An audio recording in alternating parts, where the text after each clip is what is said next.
Sunil Sinha, Principal Economist at India Ratings and Research, is now joining us. Sunil, what is your view as far as Brexit is concerned? You say it will have both a positive and a negative impact. Can you start with positive first?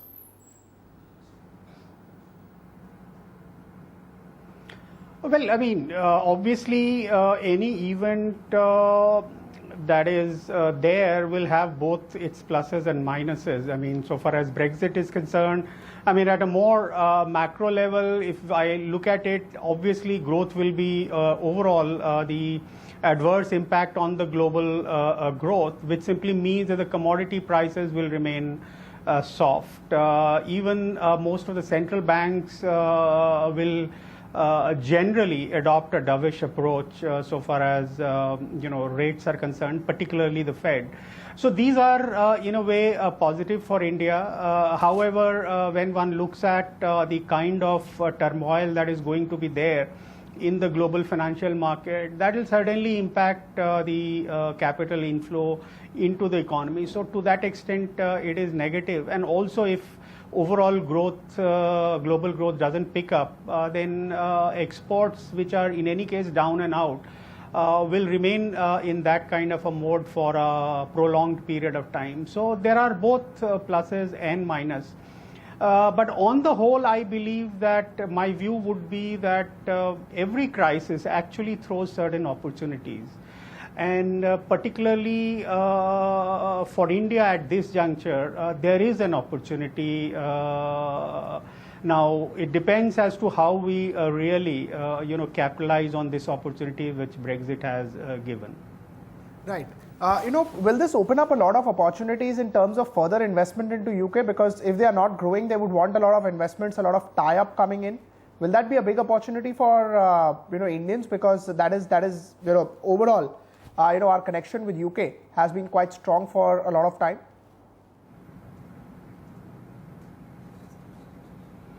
Well, here again, you see, a lot of Indian companies had made UK as their base, not only to kind of enter UK, but also have a pan-European presence.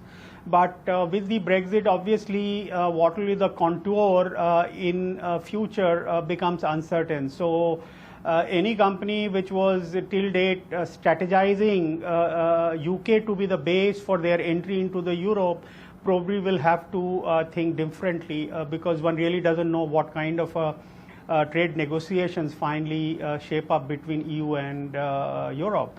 But even thinking that the kind of free movement that currently exists will not be there. So in that sense, obviously, Indian companies will have to have a different strategy. But I mean, if I look at this whole issue from a different perspective, as to what does it mean for, say, Indian economy, of course, there are a downside, but the pluses are that if we can get some of the things going, then in this global scenario where most of the economies are down and out, and we in any case have been billed as one of the fastest growing large economy in the world, say we get some of our acts together in terms of getting the GST off the block, then getting a new governor in place, which will further enhance the confidence of the global financial market. I mean, if we get some of these things right, perhaps, I mean, even though the turmoil will be there in the global market, but my own sense is that we will eventually be, one of those, countries which will still remain attractive for investment. You mentioned about the space of a lot of investments which are already there, which will take an impact. The second thing is about the IT pact. With the rupee depreciating, but at the same time, UK, Europe slowing down, will IT sector have a big impact?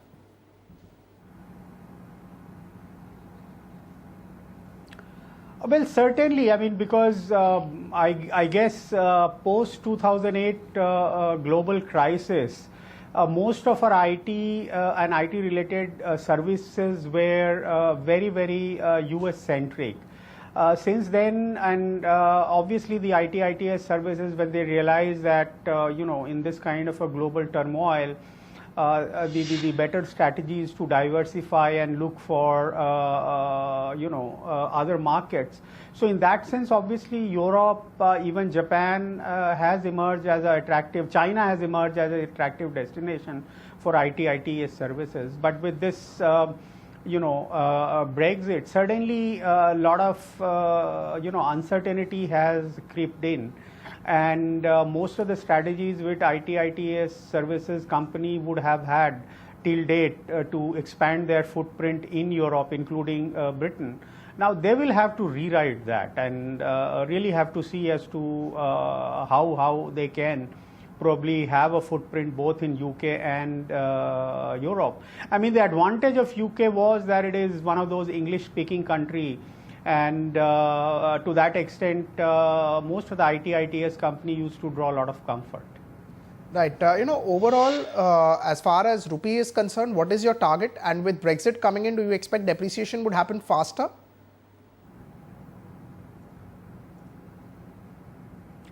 Well, we have already seen rupee depreciating, and my own sense is that global financial market will remain in some kind of a turmoil. I mean, it is, even though I guess most of the central banks have kind of mentioned that they will try to see that global volatility is minimized, and in fact Bank of England has already stated that they will probably pump in something like 250 billion pounds to stabilize the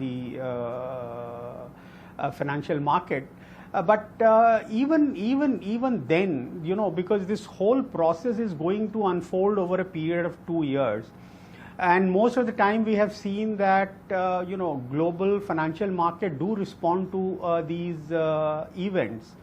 So what will be the contour of final divorce of UK with EU will continue to rattle the global financial market. So rupee will remain, I guess, under pressure because of these global events in times to come. And to that extent, yes, there will be a pressure, because whenever such turmoil will happen, we will see capital moving to more safer places. So this risk and reward kind of a thing will continue to play out, and that will keep rattling us. But how the central bank of India really responds to that, to what an extent they can smoothen out the volatility, only time will tell. But my own sense is that so far as the track record of RBI has been pretty good. So I mean, whosoever is the next governor, this will be one of the top of the mind agenda for him. Right. Sunil, thank you so much for taking our time for us. Hope to see you again.